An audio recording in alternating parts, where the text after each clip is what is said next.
driving seemed like just a fine idea. Having had a few drinks myself, I didn't connect the dots thinking, we don't have a sober driver, how's that going to work and stuff like that. And to be honest, being in a small town, you don't think you're going to get caught. To think that that decision on that night could have had the effect that it's had to this point, I don't think anybody would have imagined that in their wildest dreams. When you're young, you don't fully appreciate some of the dangers associated with those behaviours. You can't put an old head on young shoulders. Harcourt is a lovely little valley, nestled in central Victoria.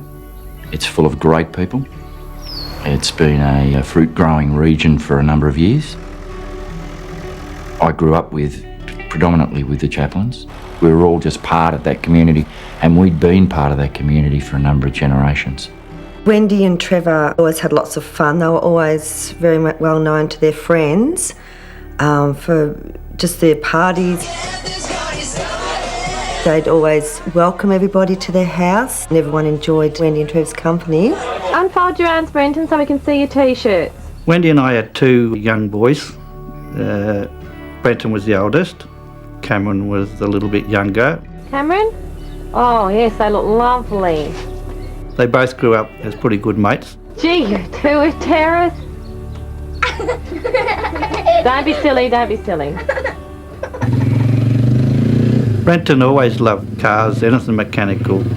Oh, he's not taking him up over that hump, is he? We got him into motocross, and we went all over Victoria with the motocross for about 6 years. When we were growing up, we were a perfect family. I felt nothing was ever going to go wrong. The Charters and the Chaplins have always been part of a fantastic community. They're good people. They're all good people. As a bloke told me a while back, sometimes bad things happen to good people. Brenton had a lot of friends growing up. The one that was really his best friend was young Leigh Charter. A lot of his mates called him Leroy. Brenton called him Leroy. Leigh was always at Brenton's house. The Charter's parents, they are very quiet, kept to themselves. My experience of the Charter family was very warm, very welcoming, very loving. Young Leigh had a father of the same name. They got on very well. They were like two peas in a pod. They were best mates. Leigh Sr was a guard at the local prison. He was a great role model to his kids. He was very strict with his boys, but he also brought up two very good boys. Leroy was probably the more sensible, but he used to carry on a bit too, him and Brenton. They were like two old men. They'd come up the driveway really slow because they didn't want to get any dust on their cars. Anything with a motor they both sort of enjoyed working on. Leigh and Brenton were just like most other young kids in the country. They have hot rods, they have motorbikes, they have bush bombs.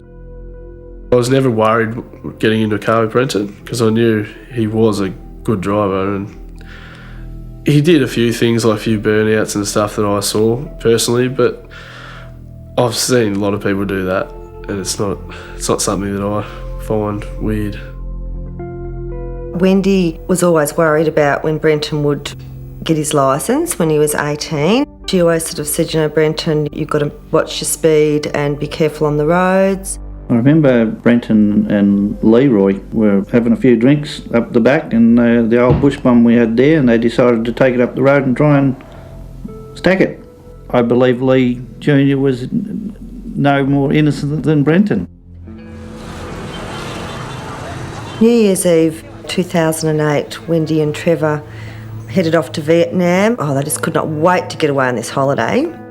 Brenton was staying home, and Leigh was up there, but that was usual. On January 3rd, 2008, we decided to go on a holiday for my family beach house, which is in Seasbury. There was 5 of us. Brenton and Leigh were both 20. The rest of us were 18. Brenton rang Wendy while we were in Vietnam and said, "Can I take your car, Mum?" And Mum said, "Of course you can, Brenton." He said, "Look, Mum, I'll make sure Leroy and I are gonna fix it all up. We'll have it clean, it'll come back like brand new," he said. So Mum said, "Yeah, of course you can, Brenton, that's okay." They get down to the beach house, and eventually they set up a barbecue and some drinks are had.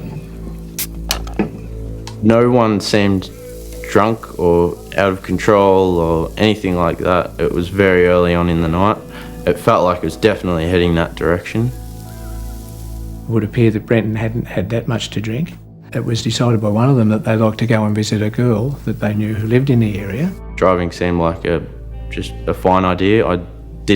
Having had a few drinks myself, I didn't connect the dots thinking, we don't have a sober driver, how's that going to work and stuff like that. And to be honest, being in a small town, you don't think you're going to get caught. Brenton straight off offered to drive. Being his mum's car, he didn't want anyone else having to take the wheel. Leigh actually put up his hand. Brenton refused. Brenton was a P-plate driver and his reading should have been 00, and that's a significant fact. Then we started heading down the road. We had beers in hand, drinking in the back seat, just everyone yelling on their preference of song that we should be playing, and Brenton controlling the speakers. At the time that they've come across the 80 speed zone, experts estimate the speed of the car was anywhere between 117 and 124 kilometres an hour. The alcohol in Brenton Chaplin's blood is 0.08. We were going far too fast for the corner. 2 back wheels in the car hit the dirt. There was nothing you could do. He had no control. I could see this pole out of Leigh's window across from me, coming straight at us. When we hit the pole, it was a very violent bang. The car actually flipped. 2 of the back seat passengers weren't wearing seat belts and they were thrown out of the car and 1 was killed, and that was Leigh Charter.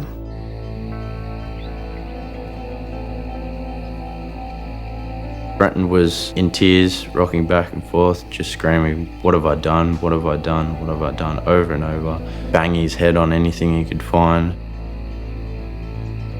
It's the one thing that's always stuck with me. Just seeing 2 mates like that.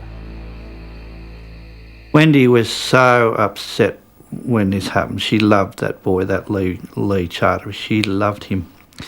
She had trouble breathing all the way home on the plane. They had to give her oxygen.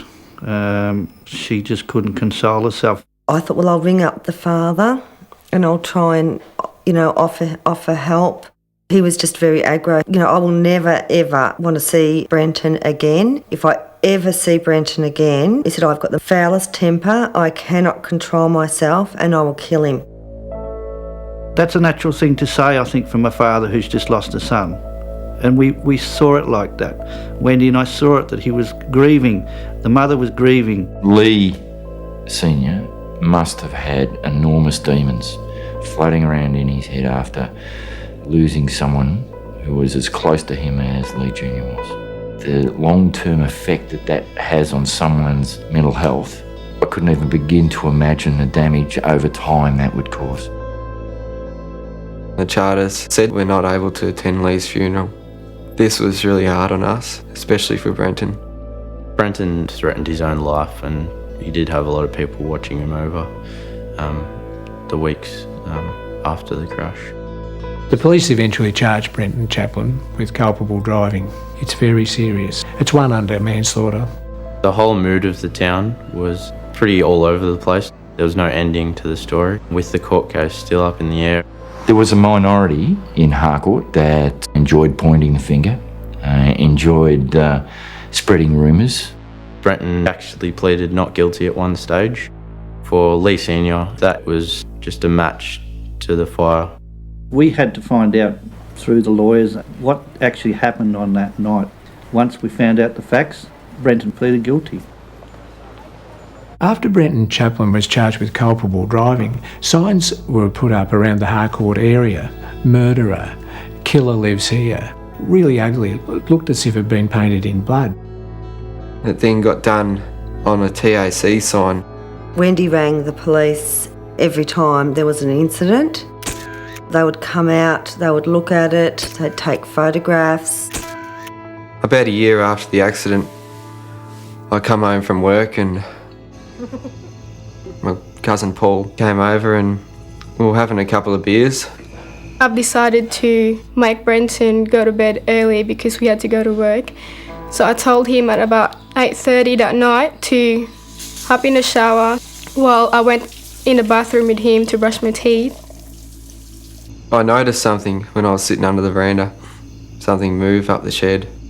And so I just said, what are you talking about? Don't worry about it. I then headed up the shed and I heard these footsteps coming towards me. I didn't know what to do. My heart was just racing and racing and racing. This man popped up behind my ute with 2 knives. He was wearing all black, but I knew who it was. I could see his face. And I said, please Leigh, no, please, don't do this. And he chased me. I ran down the side of the house screaming out, Leigh Charter, Leigh Charter's here. Wendy was in the kitchen probably cleaning up after tea, and I was just watching the television and something said to me, why is Cameron yelling and screaming outside? I've then quickly turned around and he's slowed down and turned around and gone through the front door. By the time I stood up, turned around to see what was going on, he was there and he plunged the knife into my stomach and also another knife into the side of me. I then realised it was Leigh Charter and my vision seemed to go like this. I don't know why, but he started walking backwards with the 2 knives into the kitchen. We just didn't know what was going on, so Brenton just jumped out of the shower straight away, and as soon as he opened the door, there Wendy was lying on the floor, like blood all over her. Brenton was doing this resuscitation to his mum while I was still blank. I couldn't think properly, and I saw Leigh Charter outside through that sliding door, and the only thing I could think of was just to lock the door. He then chased me again around the side. I hit the veranda post really hard with my shoulder, which then made me turn around and fall backwards. So I was lying backwards on the ground. Leigh Sr. then come and sat on top of me with his knees on my shoulders, repeatedly stabbing me with the big knife. He then put the knife in my chest where my lung is and pushed down with both hands. I felt it hit the lung and it took the breath out of me. That's when I thought I was going to die. I laid back and I said to myself, this is it. Then I heard voices, get off him, and I've looked up and my cousin actually had him around the neck. What I can remember, I pushed him off Cameron and Leigh Charter turned his attention to me. At this point I've grabbed the knife and I've bent the sharp end of the knife with my hand right around until it flung out of his hand. I then put it into the garden, but that was when he pulled out his next knife and started stabbing into my cousin. At this point I couldn't hear anything. Everything was just deaf. I could see Paul screaming, but I couldn't do anything about it. I then walked inside and seen Mum on the ground in a pool of blood. I could see that she was dead. I then seen Dad leaning over the chair with his guts hanging out. There was something in his voice that I just thought, he's lost it. He's just gone crazy. Leigh kept asking me where Brenton was. Just kept yelling out, where's Brenton, where's Brenton? He was yelling at me, why did you do this to me, why did you do this to me? And then all of a sudden he snapped back to being calm. He actually said to me, I'll let you up if you let go of my hands. And I said, I'm not letting go of your hands. And it was almost like he just calmed down. I didn't let go of his hands, but he started to try and get his body off me, and I held his hands all the way till he stood up, and then he did let go and just started to walk off a bit. On February 11, 2009, I was working at the Bendigo Police Station. A call come through a possible domestic, a violent domestic down at Harcourt. And I guess that's what pricked my ears up. We're heading down and we're getting closer and closer, and the address came up, and for some reason it just didn't click. And we got closer, and then it started to dawn on me, oh, that's Chappie's place. We were getting a little bit more information over the radio at that point, that the possible offender was still in the area. I was just numb. How could this happen? This is a little area where I played as a kid, you know. You grow up, you live with these people, you do things, you interact with them in the community. It was surreal. Cameron was losing a lot of blood. The ambulance driver said that he didn't have a lot of time left in him either. We started taking statements, which is what we do. We clicked into work mode. Foremost in our mind at that time was, where was the offender? All the evidence was pointing towards Leigh. We just didn't know where he was. We didn't know who next would be at risk. It was about 7 a.m. in the morning when police finally found Leigh Charter, who was up Mount Alexander, which is at the back of our place, and apparently he was hanging by the crane.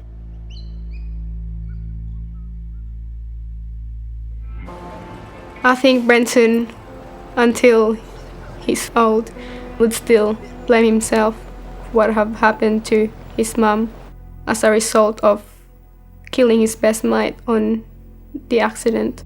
Early February this year we went to court for Brenton, which has been an absolute terrible time, a build-up waiting for all this to come. But we went and we were hoping that Brenton would be allowed to come home with us. When I see Brenton now, it's behind a window for about half an hour. It's really hard to look at him in the eyes. I think Brenton suffered enough, but some people, I guess, just took comfort in the fact that he was having some sort of a formal punishment. I really fear that Brenton's going to come out a different person. I feel like I've lost a brother. If any good can come from any of this is that young kids really take a good look and see how your life can change in a split second. I've now left the police force. For me, Harcourt will never be the same. How do you deal with people that you've grown up with being killed or harming others? Harcourt as a community will go on to thrive, I have no doubts. For some in the community, I guess there'll always be that little bit of sadness. To think that that decision on that night could have had the effect that it's had to this point, I don't think anybody would have imagined that in their wildest dreams.